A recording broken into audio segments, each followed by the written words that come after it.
જય દ્વારકાધીશ ભાઈ. તો આપણે પહોંચવાનું છે સીધે સીધું ખંભાળિયાથી ઘણા દિવસથી આ ફોન આવતો હતો. ગંભીર સ્થિતિની અંદર પરિવાર છે, તો ત્યાં જઈને તમને બતાડ્યું કઈ રીતના જે હું સિચ્યુએશન. પહોંચી જાય છે આપણે ખંભાળિયા ભીનીબેન ચાવડા પાસે. અહીંયાથી આપણે બોર્ડ જોઈએ તો ભાઈ જામજોધપુર આપણે 77 બતાવે ને, હજી 10 આપણે વધારાનું કાપવાનું હતું. ભગત નાસ્તા સેન્ટરે પહોંચી ગયા. ત્યાંથી ચા પાણી વ્યવસ્થિત ટપકારી અને પાછળની સાઈડમાં જ પરિવાર જે પહોંચ્યા. પરિવાર પાસે અત્યારે આપણી પાસે કોઈ જાતનો ભાઈ સામાન ભેગો નથી, પણ પરિવારની મેં કીધું પેલા મુલાકાત કરી લે કે શું સિચ્યુએશન છે.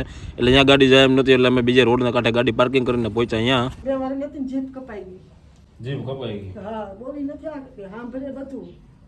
સાંભળે બધું. હા, સમજે બધું. બધું સમજે. શું નામ છે? કાજલ. કાજલ. કેટલા વર્ષની છે? 20 વર્ષ. 20 વર્ષની. અટાણે હાકો ભાઈ નો નથી. ના કેમાં ઓલી કેની સહાય મળી હતી? આ ઓલો સરકારી ના દે. એ કેને કરાવી દીધું? એ આ પૂનમબેન અને મરણભાઈ. એની પ્લોટનું મકાનનું કરાવી દીધું. એને કેટલો ટાઈમ થયો? એને તો અહીંયા રહેવા આવી ને એટલે આ હાડી બીજ ગઈ ને એ 8મું પૂરું થયું ને 9મું બેઠું. 9 વર્ષ થયા.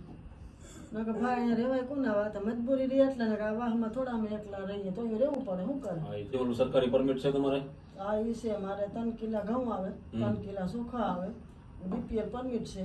એટલે તહેવારો હોય ને તેથી હાથમ ઉપર 1 લીટર તેલ દે. લીટર તેલ? હા. એનો છે ને આ તેદીને જો હાવ બાપો થઈ ગયો જાવ. એટલે આમને એમ જ રહી છે? હા, એમને મરી આ કાંઈ કામ નથી. આવી રીતના હલાવે રે.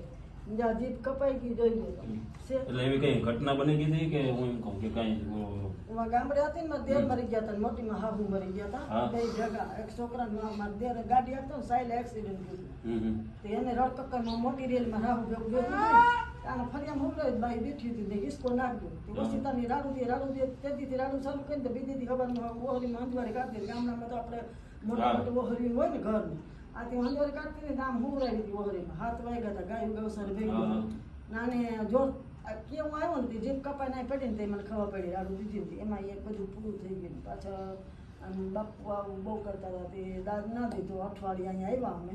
ડૉક્ટર ના પાડી દીધી કે હવે આમાં કાંઈ ફેર ના પડે. બેન વહેલા આવ્યા હોત ને તો થાત પણ હું શું કરું. જીભ કપાઈ ગઈ પછી ત્યાંથી આ બધું થયું હતું કે આજ કે ઝાટકો આવ્યો ને ઝાટકામાંથી એની નસું બધી ચોટી ગઈ. ઝાટકો આવ્યો તો આ મગજ રહ્યો ને આજે કપા નથી વધતું જો. અને આ મગજની નસું ડૉક્ટર કે આમાં લોહી હેરફેર નથી થતું અને નસું ચોટી ગઈ અને હાથે હાથેની ચોટી ગઈ. કપાર જ નથી વધતું. દવા થાય એવું કઈ કીધું અહીંયા? દવા તો આને મોઢામાં જાય ને તો ઉલટી કાઢી નાખે સીધી. અને બાપા વયા ગયા કેટલો ટાઈમ થયો? લગભગ આ રીતના ભાઈ સિચ્યુએશન છે. મારી દીકરીને આપણાથી થતી હેલ્પ